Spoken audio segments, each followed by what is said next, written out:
पहले तत्पुरुष के 3 भेदों को मैं बता चुका हूँ। चौथा है कर्मधारय। कर्मधारय की परिभाषा देख लीजिए। कर्मधारय समास तत्पुरुष का भेद है, ये आप लोग जानते ही हैं, इसको मैं बता भी चुका हूँ। इस समास का पूर्व पद अर्थात पहला पद विशेषण और उत्तर पद विशेष या एक पद उपमान और दूसरा उपमेय होता है। पहला पद विशेषण और दूसरा पद विशेष्य होता है, या एक तरह इस तरह मान लीजिए, पहला पद उपमान और दूसरा उपमेय होता है।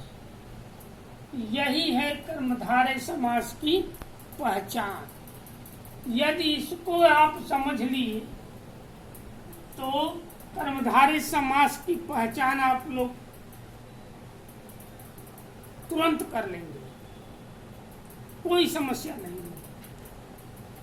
ये सब विद्यालयों में नहीं बताया जाता है। हम पढ़ाने चले विद्यालय में, जब वे पढ़ा रहे थे तो बच्चे कहते सर इसके बारे में तो मैंने सुना ही नहीं। क्लास 10 के बच्चे थे। तो हमने कहा कि नहीं सुने हैं तो आज सुन लीजिए। तो सर बताइए। तब यहाँ समस्या आके फंस गई। विशेषण, विशेष, उपमान और उपमेय में अटक गए। अब हमको पीछे भागना पड़ा। तो विशेषण और विशेष बतलाए, फिर आगे भागना पड़ा। अलंकार, अलंकार में उपमान उपमेय, उपमा के 2 भेद होते हैं, इन दोनों के बारे में बताया। उसके बाद फिर बीच में आए समास के पास। अब इसी में लग गया बहुत समय। तो वही कहते हैं, तो शिक्षक सब लोग कहते हैं अरे बुढ़वा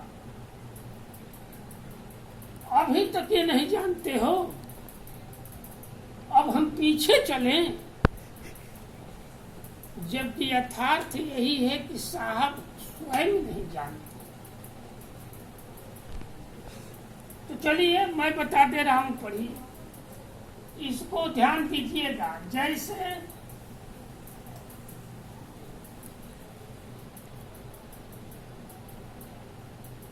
उदाहरण है।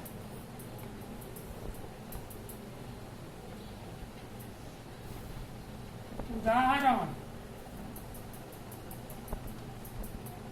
नील गाय।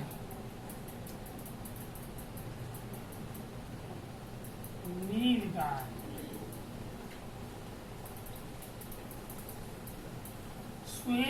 श्वेतांबर,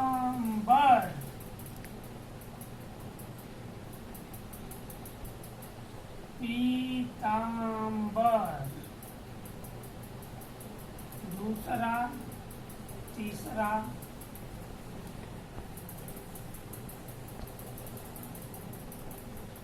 दिगंबर। चौथा, महाजन।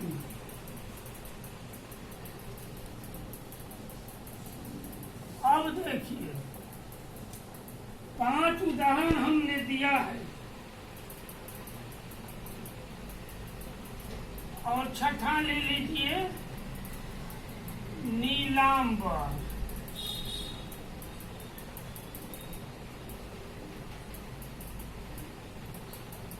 ये है समस्त पद। समस्त पद क्या है? समस्त पद विशेषण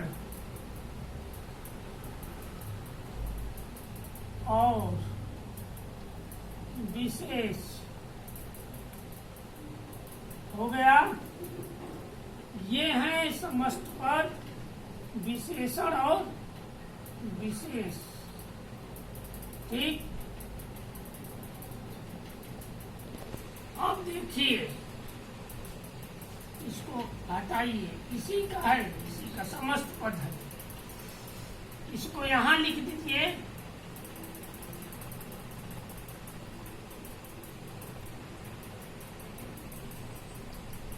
समस्त पद, ये है समस्त पद। विशेषण और विशेष इसी में है कर्मधारय का। समस्त पद विशेषण और विशेष युक्त है। अब कैसे पहचानेंगे? तो ये जान लीजिए कि विशेष से पहले विशेषण आता है। तो नील गाय,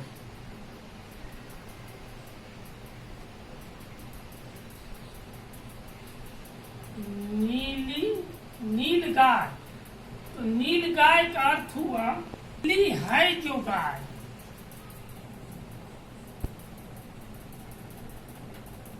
गाय, अब देखिए, तो ये हुआ विशेषण, गाय हुई विशेष। समझ में आ गया? नीली है जो गाय, गाय सफेद काली भूरी लाल होती है, यहाँ नीली गाय, नील गाय ग्रामीण क्षेत्रों में पाई जाती है। उनका नाम ही नीलगाय, नीला होती नहीं है, वो नीलगाय कहलाती है। तो नीली है जो गाय, नील गाय। तो ये हुआ विशेषण और ये हुआ विशेष। गाय की विशेषता क्या है? नीली है। ये विशेषण, गाय हुआ विशेष। श्वेतांबर,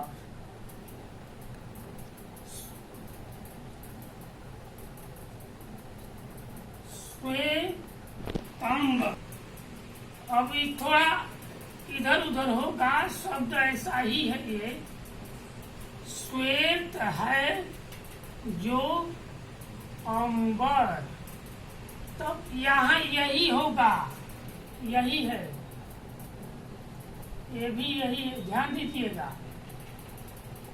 श्वेत यानी सफेद, अंबर अर्थात आकाश, यानी सफेद है जो आकाश। श्वेतांबर, ये हुआ विशेषण, ये हुआ विशेष। पीतांबर,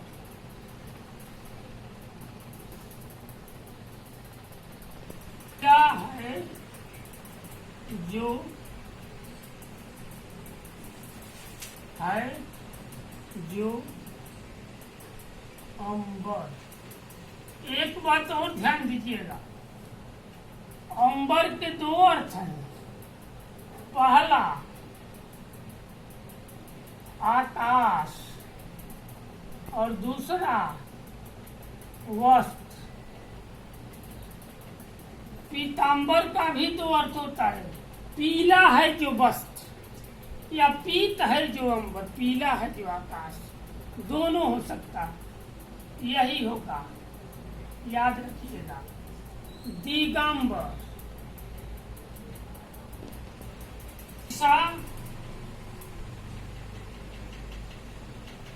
है जो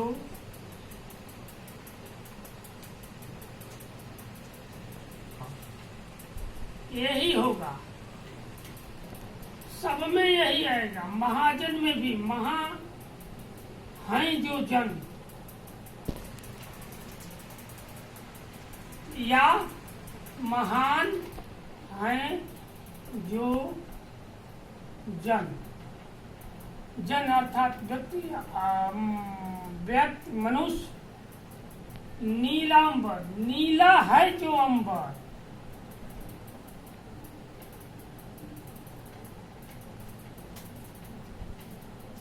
अंबर, तो ये है, यही है।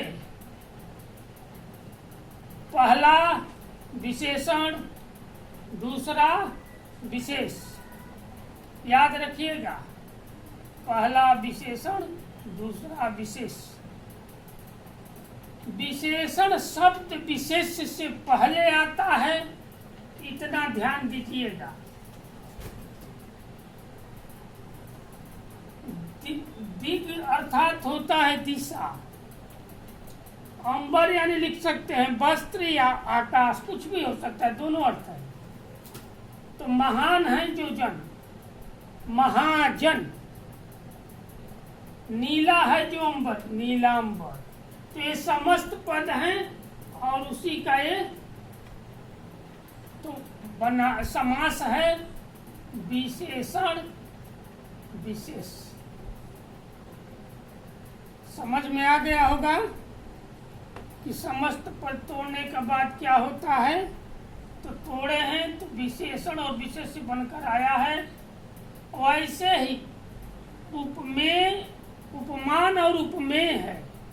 अब बहुत से लोगों को ये पता नहीं होगा कि विशेषण कहते किसको हैं, विशेष किसको कहते हैं, उपमान क्या है, उपमेय क्या है।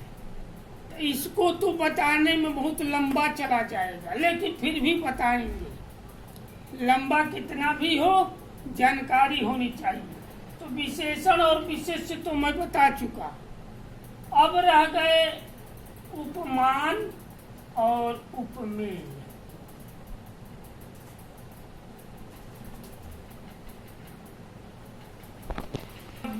अगले भाग में बताना चाहूंगा, क्योंकि समय कम है, तो इसको ध्यान दीजिए कि ये है विशेषण और विशेष। तो इसको ध्यान दीजिए, ध्यान से पढ़िए, समझिए, और न समझ में आए तो टिप्पणियां जरूर करिए। टिप्पणियों से पता चलता है कि कितना आप जानते हैं, कितना नहीं, कहाँ हमसे गलती हुई, क्या नहीं हुई। हम ईश्वर नहीं हैं, हम भी इंसान हैं। तो उपमेय, उपमान और उपमेय बताएंगे अगले भाग में। तब तक के लिए विदा।